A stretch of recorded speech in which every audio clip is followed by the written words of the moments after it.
요즘 상담을 하다 보면 예전에는 그렇게 많지 않았던 문의가 하나씩 늘고 있습니다. 바로 전기공학 학사 과정입니다. 특히 전기산업기사나 전기기사를 준비하시거나 전기 쪽으로 취업이나 이직을 준비하시는 분들 중에서 학점은행제로 전기공학 학사학위를 만들 수 있는지 물어보시는 분들이 꽤 많아졌는데요. 사실 예전에는 전기공학 학점은행제라고 하면 온라인으로 제대로 진행할 수 있나? 라는 문제가 있었습니다. 그런데 지금은 상황이 조금 달라졌는데요. 오늘은 그래서 왜 이렇게 많은 분들이 전기공학 학사학위를 학점은행제로 준비하고 있는지, 어떤 사람이 이 과정을 준비하면 좋을지, 그리고 실제로 어떻게 진행되는지까지 한꺼번에 말씀드리겠습니다. 전기공학 학사학위를 준비하는 분들은 크게 세 가지 부류로 나눠볼 수 있습니다. 전기기사나 전기산업기사처럼 전기 관련 자격증을 준비하시는 분들, 전기 분야로 취업이나 이직을 준비하면서 학사학위가 필요한 분들, 그리고 전기 관련된 전공으로 전문대 졸업이나 대학 중퇴처럼 기존에 가지고 있는 학점을 활용해서 4년제 학사학위를 마무리하고 싶으신 분들이죠. 그런데 여기서 전기공학 학점은행제를 알아볼 때 한 가지 걸리는 부분이 있습니다. 바로 실습 과목입니다. 전기공학 전공 필수 과목에는 전기회로 실험 1처럼 실제 실습이 필요한 과목도 있는데요. 이런 과목은 단순히 온라인 과목만 듣는다고 해서 끝나는 게 아니라 직접 오프라인 실습을 해야 합니다. 그러다 보니까 전기공학 전공도 온라인으로 하기도 할 수 있다면서 결국 실습 때문에 직접 나가야 하는 거 아닌가? 이렇게 생각하실 수 있습니다. 그런데 여기서 자격증을 활용하면 그 문제를 해결할 수 있는데요. 예를 들어 전기산업기사를 취득한다면 전기공학 학사 과정에서 전공 16학점으로 인정받을 수 있고, 대략 5과목 정도는 자격증이 학점으로 대체되기 때문에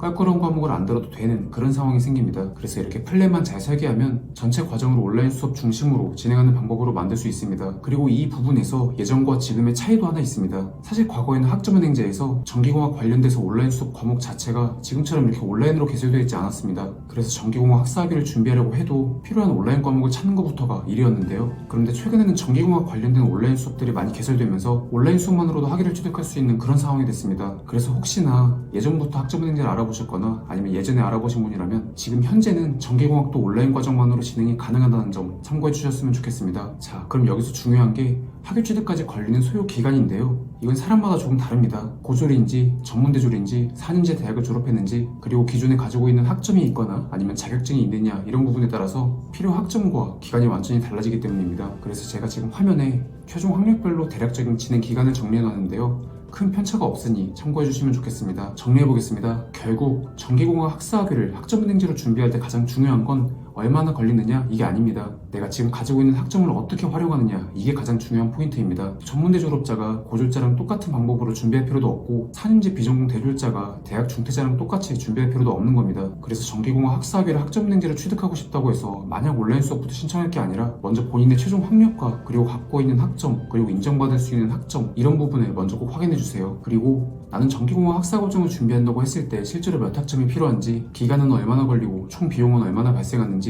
이런 게 궁금하신 분이라면 영상 설명란이나 아니면 댓글에 나와 있는 제 카카오톡 아이디로 최종 학력과 가지고 있는 자격증 정도만 남겨주세요. 제가 확인해서 기존 학점을 어떻게 활용할 수 있는지, 추가로 어떤 학점이 필요한지, 그리고 어떤 방식으로 수업을 듣고 자격증을 취득했을 때 가장 효율적일지, 이런 부분을 안내해드리겠습니다.